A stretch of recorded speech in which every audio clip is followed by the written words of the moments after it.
Que a paz do nosso Senhor Jesus Cristo esteja com todos vocês.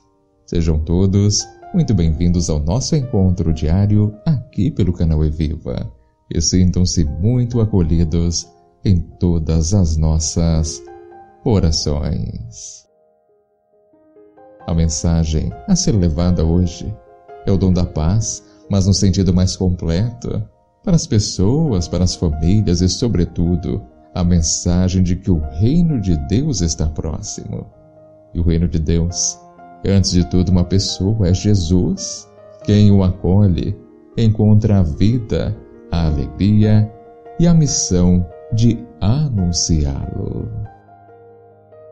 E o evangelho desta quinta-feira, dia 30 de setembro de 2021, é o Evangelho de Lucas, o capítulo é o 10, versículos do 1 ao 12. Naquele tempo, o Senhor escolheu outros 72 discípulos e os enviou 2 a 2 na sua frente, a toda a cidade e lugar aonde ele próprio devia ir.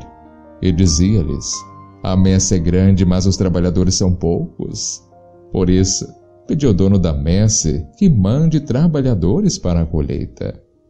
Eis que vos envio como cordeiros para o meio de lobos.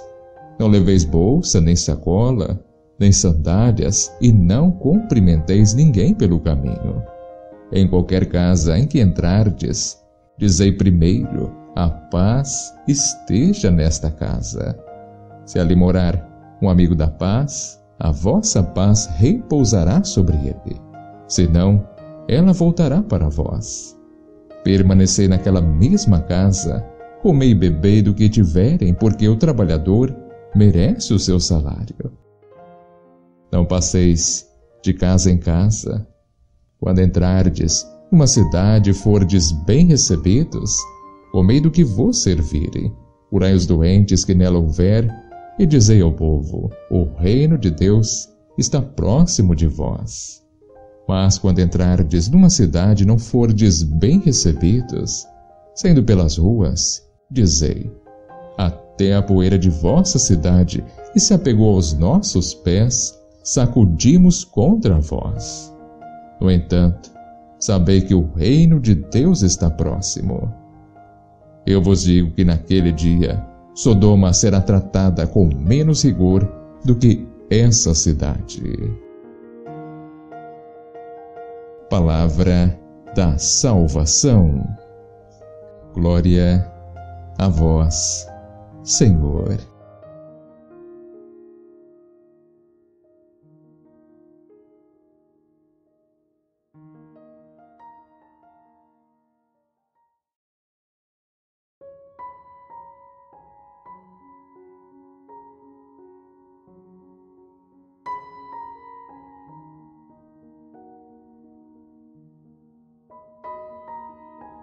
Queridos irmãos e irmãs, o Evangelho de hoje nos mostra Jesus enviando um novo grupo, os dos 72 discípulos.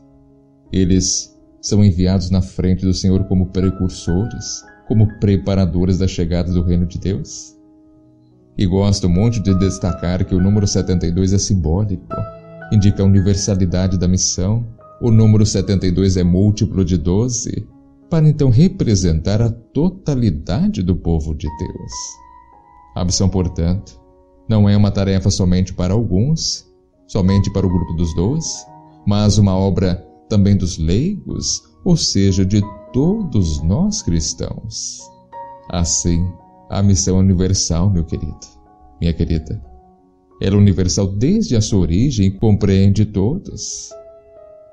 O Evangelho especifica que Jesus envia 2 a 2, pois o anúncio do Evangelho não é uma tarefa pessoal, mas de uma comunidade. O fato de ser enviados de 2 a 2 também quer nos mostrar a credibilidade do testemunho, além do fato do encorajamento que pode dar-se ao outro.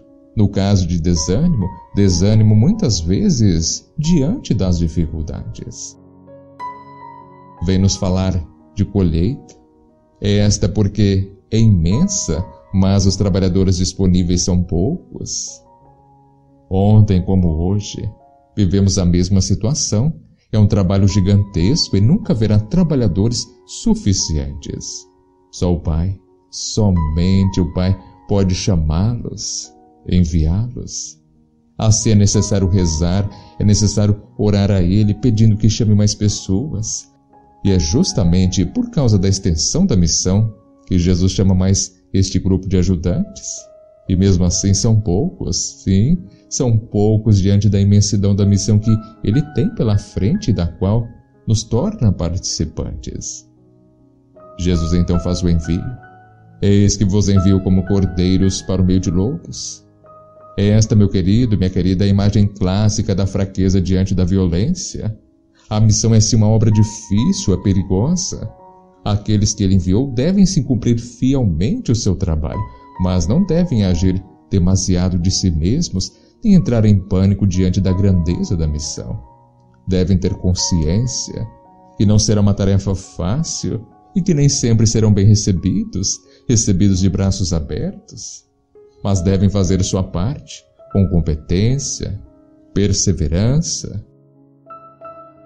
Devem compreender que Deus estará sempre cuidando, amparando, não vai deixar cair em ruínas a sua messe. Manda-se trabalhadores necessários para isso. A mensagem então a ser levada hoje, como dito lá no início do Evangelho, é o dom da paz, mas no sentido mais completo, para todas as pessoas, para todas as famílias. A mensagem de que o reino de Deus está próximo. E o reino de Deus é Jesus. Quem o acolhe encontra a vida, a alegria, a missão de anunciá-lo. E para detalhar aquele gesto de bater, de sacudir a poeira dos pés, era assim um gesto simbólico dos israelitas que, ao ingressar de novo no próprio país, depois de terem estado em terra pagã, não queriam ter nada em comum com o modo de vida deles. Libertar-se da poeira que se grudou aos pés enquanto estavam em território pagão significava ruptura total com aquele sistema de vida. E fazendo isso, os discípulos transferem toda a responsabilidade pela rejeição da palavra àqueles que o acolheram mal e rejeitaram o anúncio do Evangelho. E a paz oferecida não se perde, mas volta a quem oferece. Assim, meu querido irmão, minha querida irmã, com todas as lições que o Evangelho de hoje veio trazer para as nossas vidas, devemos compreender que o estilo da missão de Jesus, dos discípulos, é o oposto daqueles poderosos em que o mundo até de hoje idolatra. Não se baseia sobre a vontade de dominar, a arrogância, a ambição, mas sobre a proposta humilde, respeituosa, atenta aos mais fracos, oferecida na gratuidade, sem buscar outras recompensas. O Evangelho de Jesus é uma mensagem de vida verdadeira para quem confia somente em Deus, que é Pai, que acolhe. E aqueles 72, eles tinham uma tarefa nova, uma tarefa muito difícil, mas eles voltam para Jesus muito contentes porque ficaram impressionados, sim, impressionados pelos prodígios que puderam ver. Só que Jesus freia um pouco esta alegria e diz: antes ficai alegres porque vossos nomes estão escritos no céu. Agora, com todas essas lições, como podemos nós, discípulos de Jesus, seguir nossa missão em meio aos lobos do tempo atual? A missão, ela tem que ser, meu querido, minha querida, mais forte do que o medo. Sabemos que às vezes somos tomados por pensamentos negativos, tipo, eu não vou conseguir. É humano sentir medo, mas a missão deve superar os nossos temores. Nós não podemos ter medo de falar de Cristo, de evangelizar. Não devemos ter medo de falar da sua pessoa, da sua verdade, da sua vida, do seu amor, do seu mistério. A fé é sim uma missão, só que ela começa no coração e deve terminar nos lábios e nas ações. Então não podemos deixar que o receio, que o medo atrapalhe a nossa missão cristã. Por isso, Senhor, que a perspectiva de dificuldades a serem encontradas no apostolado não me faça recusar da missão de preparar o mundo para acolher teu Filho Jesus. Amém. Muito obrigado pela agradável companhia e não se esqueça, o seu like no vídeo de hoje é muito importante. Compartilhe, comente, divulgue, se inscreva no canal se ainda não é inscrito. Assim, um grande abraço, que o Senhor sempre te proteja e ilumine, e até o nosso próximo encontro, se assim Deus permitir. E um ótimo dia.